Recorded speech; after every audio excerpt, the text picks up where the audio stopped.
Lucy, l'éléphante emblématique du parc national d'Amboseli, entamait son deuxième accouchement. Contrairement à sa première gestation, celle-ci se déroulait dans la douleur et l'inquiétude. Dès que les signes de travail furent observés, les gardiens firent appel à un vétérinaire. Lucy, qui d'ordinaire se montrait stoïque, semblait cette fois épuisée, agitée, presque malade. Les heures passaient, ponctuées de barrissements déchirants. Le troupeau, en cercle protecteur, repoussait les prédateurs attirés par les cris, formant autour d'elle une barrière vivante de solidarité. Lorsque Lucy s'immobilisa enfin, les rangers retinrent leur souffle, puis un cri d'étonnement fusa. Deux éléphantos jumeaux étaient nés. Un événement si rare qu'il n'avait plus été documenté depuis 1980.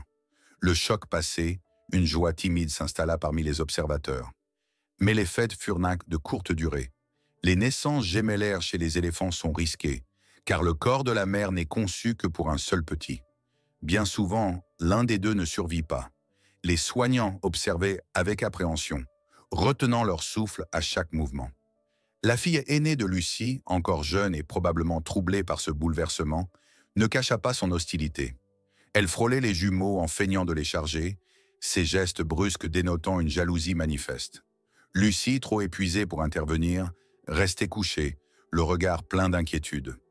Heureusement, une femelle plus âgée du troupeau prit les choses en main. Elle écarta doucement l'aîné, la calma d'une caresse de trompe et l'éloigna des nouveau-nés. Le personnel du parc, jusque-là prêt à intervenir, fut soulagé de constater la sagesse naturelle du troupeau. L'un des jumeaux tenta rapidement de se lever. Il était déterminé, robuste, maladroit mais volontaire. Ses jambes flageolaient, son équilibre était incertain. Mais il ne cessait d'essayer. Le second, en revanche, avait bien plus de mal. Son petit corps semblait trop faible. Il essayait en vain de redresser sa tête, de plier ses genoux. Après de nombreux efforts, il renonça et resta allongé dans l'herbe, à bout de force, haletant.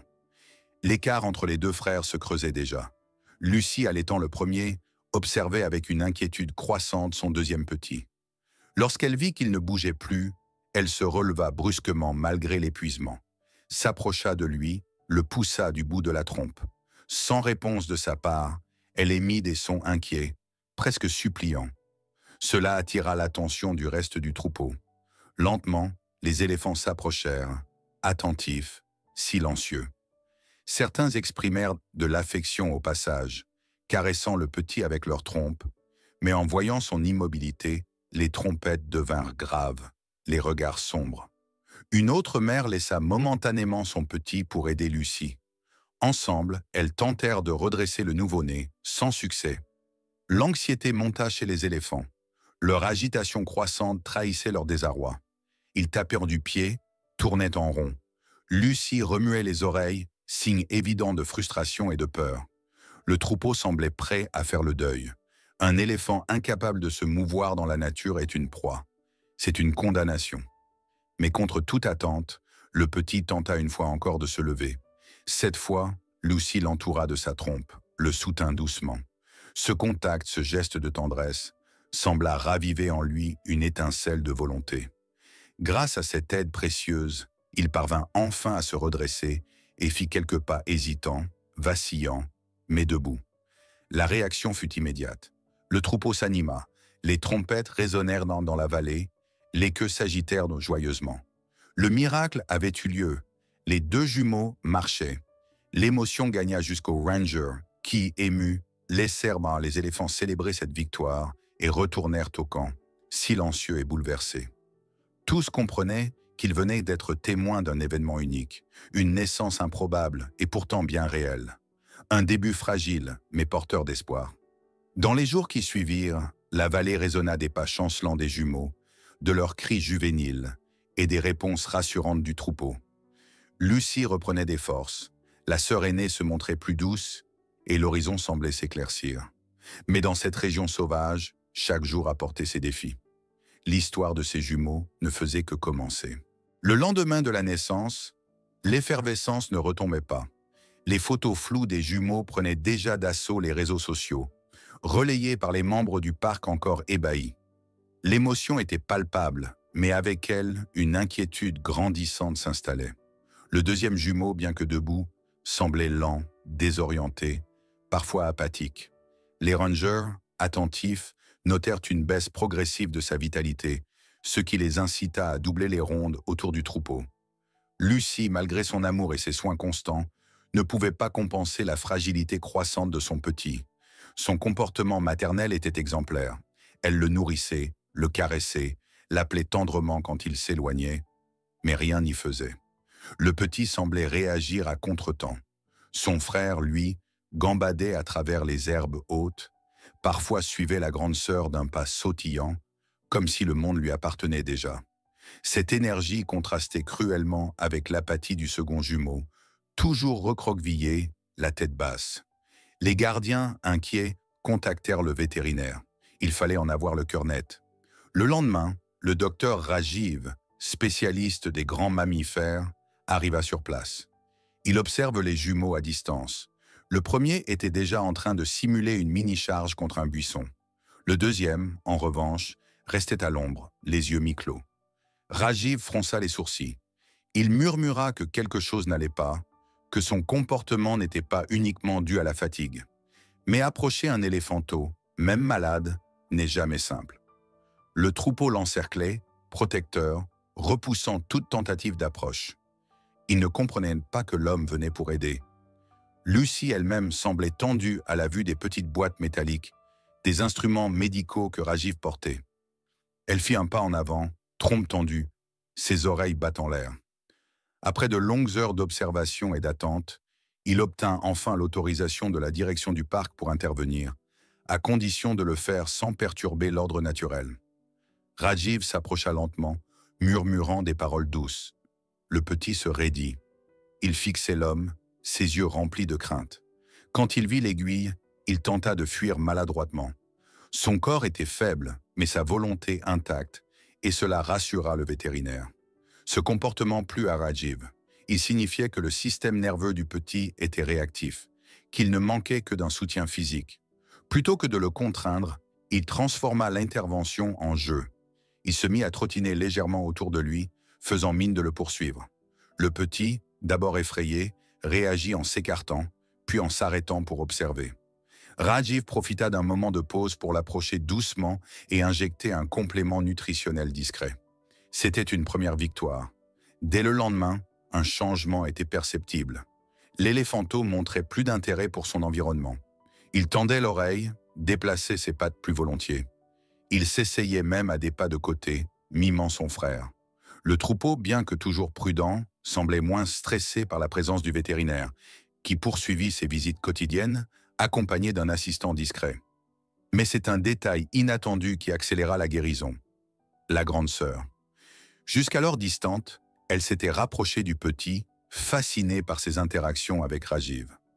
Un jour, elle imita ses mouvements, se couchant devant son petit frère, lui donnant des tapes légères de sa trompe.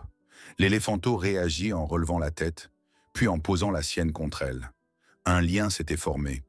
Il la suivit du regard, puis, lentement, du pas. Dès lors, elle devint sa guide, son ombre. Elle l'aidait à marcher, le poussait légèrement quand il tombait, le surveillait même la nuit. Elle refusait de le laisser seul, et parfois l'appelait de petits barrissements aigus, comme le ferait une mère. Le personnel du parc assistait, ému, à cette métamorphose. Ce qui avait commencé comme une jalousie se transformait en une fraternité profonde et sincère, fondée sur le besoin et la reconnaissance. Au fil des jours, les progrès du petit s'accentuèrent. Il parvint à se nourrir plus efficacement, à explorer les abords du point d'eau, à répondre aux appels du troupeau. Rajiv déclara qu'il était hors de danger, bien que toujours vulnérable. Un protocole de suivi fut établi. Désormais, 3 rangers veilleraient, nuit et jour à proximité des jumeaux, et un drone discret les observerait à distance. Le chapitre suivant allait s'écrire avec de nouveaux défis, sécheresse, prédateurs, braconniers. Mais cette fois, les jumeaux les affronteraient ensemble, unis par une histoire hors du commun et la promesse d'un avenir partagé. Le miracle de la survie des jumeaux s'était rapidement propagé au-delà des frontières du parc. Les images touchantes de Lucie et de ses petits avaient envahi les réseaux sociaux et les journaux spécialisés. Si la plupart des réactions étaient admiratives, certaines soulevaient une inquiétude bien plus sombre. La publicité soudaine risquait d'attirer des regards malveillants. Les responsables du parc le savaient mieux que quiconque. Dans cette région déjà fragilisée par le braconnage, l'attention médiatique pouvait devenir une menace directe pour la survie de la famille éléphantine. Les mesures de protection furent immédiatement renforcées. Des rangers supplémentaires furent déployés autour du troupeau, jour et nuit. Un drone fut affecté à la surveillance en temps réel, tandis que des capteurs sonores furent placés dans les zones boisées voisines. Les rangers, tous issus des villages environnants, étaient de formés et dévoués. Ils connaissaient les moindres recoins du parc, et certains avaient même grandi en observant les éléphants, les suivant parfois depuis leur propre enfance. Une alerte fut émise à toutes les unités de protection de la faune de la région. Parmi les rangers, Juma, un jeune garde discret et méticuleux, se distingua par sa vigilance. Il avait remarqué des traces récentes près d'un point d'eau isolé. Des pas humains, légers, mais répétés. La nuit suivante, il monta la garde seul, embusqué dans un arbre épineux. Vers minuit, une lueur tremblante perça l'obscurité. Une lampe torche. Juma alerta discrètement la radio et une équipe d'intervention fut envoyée. Les intrus, surpris, prirent la fuite. Ils laissèrent derrière eux des filets, des crochets et même une seringue, preuve d'une préparation à la capture ou à l'empoisonnement. C'était une tentative organisée, préméditée. Le personnel comprit alors que le danger était bien réel et plus proche qu'il ne l'avait anticipé. La protection des jumeaux devint la priorité absolue. Lucie, de son côté, était plus nerveuse. Elle restait proche de ses petits, évitant les zones ouvertes, se reposant dans des fourrés plus denses. La grande sœur, elle aussi, montrait des signes de vigilance accrue. Elle dépassait parfois les adultes pour flairer les chemins, tester les bruits inhabituels et surveiller l'horizon avec une maturité nouvelle. Même les autres femelles du troupeau adaptèrent leur déplacement. Pendant ce temps, Rajiv poursuivait son suivi. Le deuxième jumeau s'était nettement amélioré. Il se nourrissait bien, jouait avec son frère, et parfois même se frottait contre les pattes de Lucie pour attirer son attention. Le lien familial était devenu plus fort que jamais. Rajiv nota que les interactions sociales entre les jumeaux, la sœur et la mère, s'étaient intensifiées. Mais dans l'ombre, une inquiétude persistait. Combien de temps pourrait-il rester en sécurité dans un monde où la convoitise humaine ne connaît pas de limite? Une réunion exceptionnelle fut convoquée par la direction du parc. Il fut décidé que le troupeau de Lucie serait guidé vers une zone mieux fortifiée, moins accessible, plus éloignée des sentiers touristiques. Cette opération, bien que délicate, se fit en douceur. Des fruits furent placés en stratégie pour orienter le groupe. Il fallut 2 jours, mais le déplacement fut un succès. La zone choisie avait été cartographiée en amont et équipée de nouvelles balises de sécurité. Dans cette nouvelle zone, les jumeaux découvrirent un terrain inconnu. Le paysage était plus sauvage, les arbres plus hauts, la végétation plus dense et les sons plus mystérieux. Les rangers avaient installé un poste avancé à proximité et les systèmes de surveillance étaient doublés. Lucie paraissait rassurée. Le soir, elle émettait des sons graves, profonds, presque chantants, des appels de paix que ses petits suivaient en se blottissant contre elle. L'ambiance était apaisante, presque spirituelle, mais l'équilibre restait fragile. Une nuit, un cri déchira le silence. Un bruit sourd, un mouvement brusque. Un lion solitaire s'était approché trop près. Lucie fit face, la trompe en avant, les oreilles déployées. Le troupeau se resserra autour des petits, formant un mur vivant. Les rangers, alertés par les capteurs sonores, arrivèrent en renfort, repoussant le fauve sans blessure. Mais l'avertissement était clair. Même dans leur nouveau refuge, les jumeaux n'étaient pas hors de portée. Chaque nuit devenait un nouveau défi. Dans cette tension constante, une chose demeurait intacte, la détermination de ceux qui les protégeaient. Rangers, vétérinaires et le troupeau lui-même formaient une alliance improbable mais puissante. La coordination entre humains et éléphants se faisait presque naturellement, comme si la survie d'une espèce passait par l'empathie d'une autre. Le destin de Lucie et de ses petits ne serait pas laissé au hasard. La suite dépendrait de leur force, de leur courage et de l'engagement inébranlable de ceux qui avaient choisi de les défendre, coûte que coûte. Les semaines passèrent, marquées par une vigilance continue. Chaque lever de soleil apportait une nouvelle dose d'espoir et d'incertitude. Les jumeaux, devenus les symboles vivants d'un renouveau, grandissaient à vue d'œil. Leur complicité était devenue indissociable. L'un finissait toujours par suivre l'autre, que ce soit pour s'abriter à l'ombre, s'ébattre dans la boue ou écouter les chants graves de leur mère.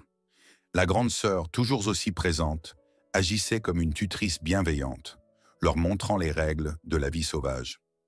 Le personnel du parc, ému par cette évolution, décida de partager leur quotidien avec le monde de façon plus pédagogique. Une petite équipe de documentaristes fut invitée. Discrets, respectueux, ils capturèrent des scènes émouvantes. La sœur aînée guidant les petits à travers une rivière peu profonde. Lucie leur montrant comment déraciner des racines tendres, ou encore les jumeaux, couchés l'un contre l'autre, émettant des ronronnements de contentement. Les images furent montées et diffusées dans plusieurs festivals animaliers, suscitant un vif engouement. Mais malgré la sérénité apparente, le souvenir des menaces récentes demeurait vif. Un plan d'action fut mis en place. Il ne s'agissait plus seulement de protéger Lucie et les siens, mais de faire de leur histoire un levier pour la conservation.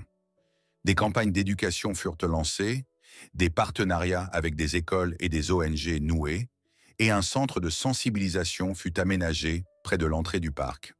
Au cœur de cette initiative, une fresque murale peinte représentant Lucie et ses jumeaux trônait fièrement, entourée de panneaux éducatifs sur les éléphants d'Afrique.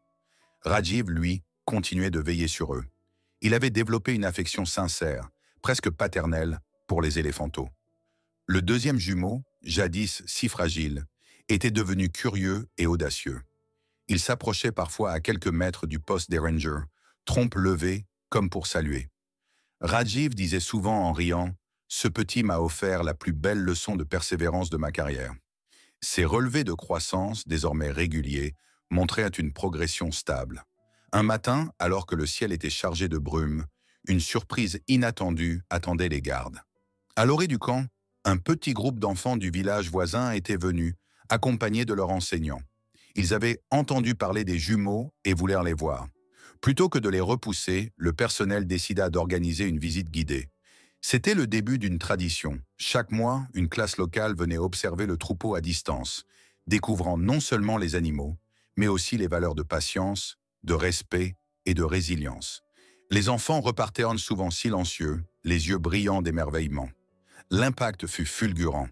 Les jeunes commencèrent à s'impliquer davantage. Certains écrivaient des poèmes, d'autres dessinaient les éléphants. Un concours artistique fut même organisé. Le gagnant, un garçon de 10 ans nommé Momo, avait peint les jumeaux dans un style naïf mais touchant. Son tableau fut accroché à l'entrée du centre, accompagné de ces mots « Ils sont la promesse que tout recommence ». Des carnets de suivi pédagogique furent distribués dans les écoles voisines, où les enfants dessinaient les scènes vues ou imaginées. Lucie, sans en avoir conscience, était devenue l'ambassadrice d'une cause. Elle incarnait la force tranquille, la maternité, la résilience face à l'adversité. Ces petits, eux, devenaient les témoins silencieux de ce lien fragile entre nature et humanité. Le parc entier semblait transformé par cette présence nouvelle. Une forme d'harmonie s'était installée. Même les anciens du village parlaient d'un nouveau cycle, d'un présage favorable pour les temps à venir. Le dernier soir avant la saison sèche, alors que la lumière dorée baignait les plaines, Lucie leva la trompe et poussa un long appel. Le troupeau répondit à l'unisson. C'était un chant d'unité, de mémoire et peut-être d'adieu. Les jumeaux, côte à côte, l'imitèrent maladroitement, puis vinrent se coller contre elle. Rajiv, à distance, observa la scène avec une larme discrète.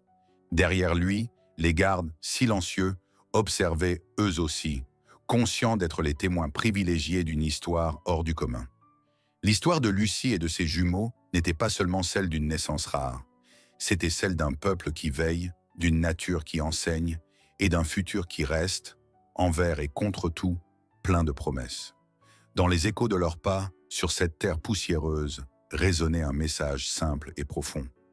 Tant que nous protégerons les plus vulnérables, l'espoir aura toujours une place dans le cœur du monde.